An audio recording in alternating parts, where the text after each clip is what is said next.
Hey everybody, Raven here, and I spent 2 days running the Norman, Oklahoma coin show, as most of you know, and we had a really good time. A lot of great people, over 700 of the public came in for the 2 day show, and there was a lot of really cool stuff to be had. I'm going to share things with you that we have here. Was really happy to see B3, Mustang Dave, Mid America Coins, Silver Seeker was there, the Coin Artist was there.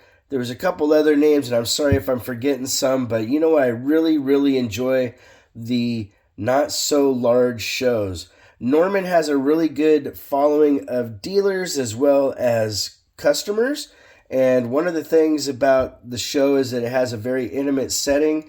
And I think, honestly, as a dealer, you get to interact with more public. You get more chances to buy from the public. When you go to a really big show, there's a lot of competition for what's coming through the door and also what's being sold on the tables.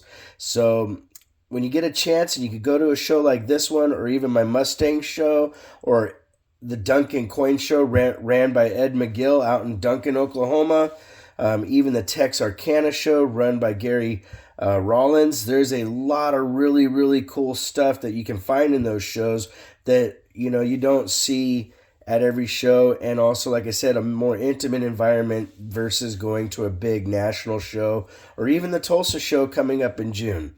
All right, which we'll be at. I'm going to start with some cool stuff. I got myself a original bank wrap roll, Bank of America 1955 BU roll. That price tag isn't what I paid, but that's what the person had on it. It had a 57 and 58 uncirculated wheat cent roll. Those are kind of cool. I was really fortunate to get my hands on a really cool set. This is a set that I bought from a dealer, Major Tucker.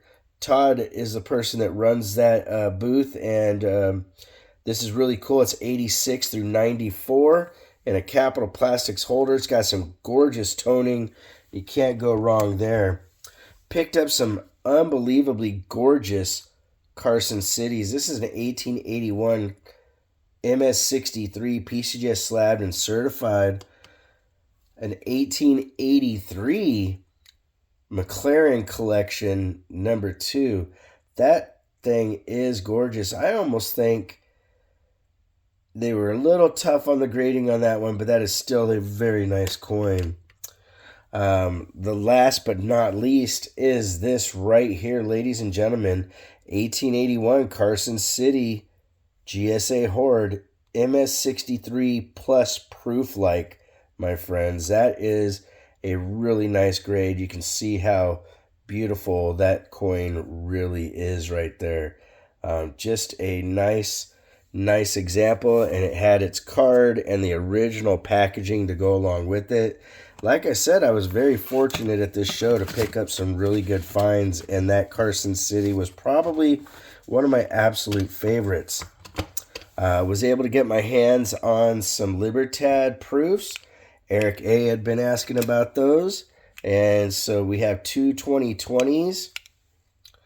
Then we have a 92, a 91, and a 92. Here's the 92 proof Libertad. Gorgeous coin. And the 91. That is excellent. Then, this one was an interesting story. This was actually a set that I bought in Kansas City, Missouri.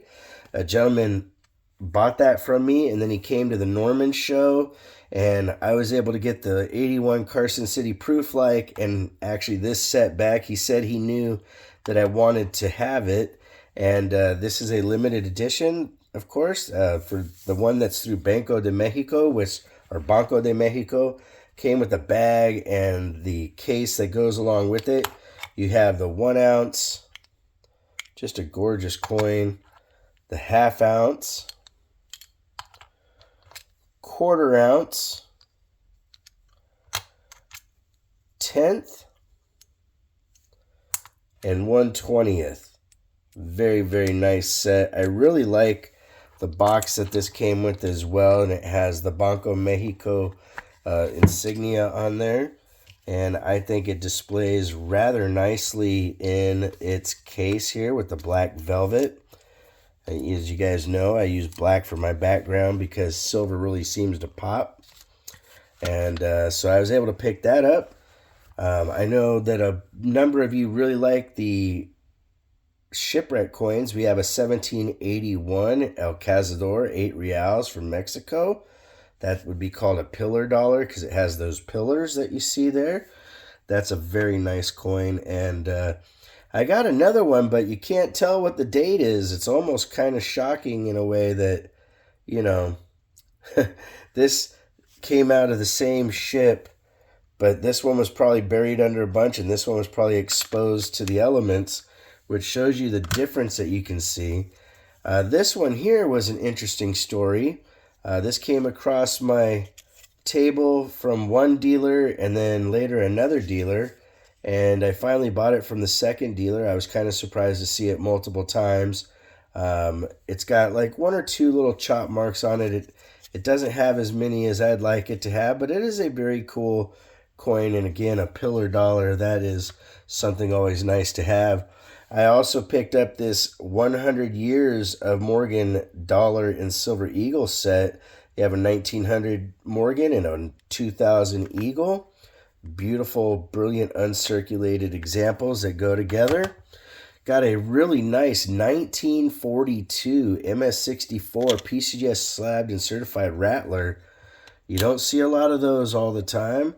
A really high grade MS66 43 Denver walking Liberty half, and then a MS66 42 Denver walking Liberty half. Very nice examples there. Last but definitely not least, we got one more of those really cool pieces with the coin bag swatch on there. And I think it was just a great time overall. Found a lot of great stuff. And matter of fact, I really like this one right here, that 83 Carson City from the McLaren collection. I like getting things from collections that were done, and especially the bank hoards as well as the GSA. You can't really go wrong with some of the really cool stuff. And if you're able to make it to the June show in Tulsa, we're going to be there. It's going to be a good time. There's going to be a lot of people there, and hopefully find some good stuff. You want to correspond? It's ravenhawkcoins@gmail.com. P.O. Box is 721-296, Norman, Oklahoma, 73070. Like always, please make sure to take care of one another, and we'll see you real soon. Ravenhawk Coins, have a great day.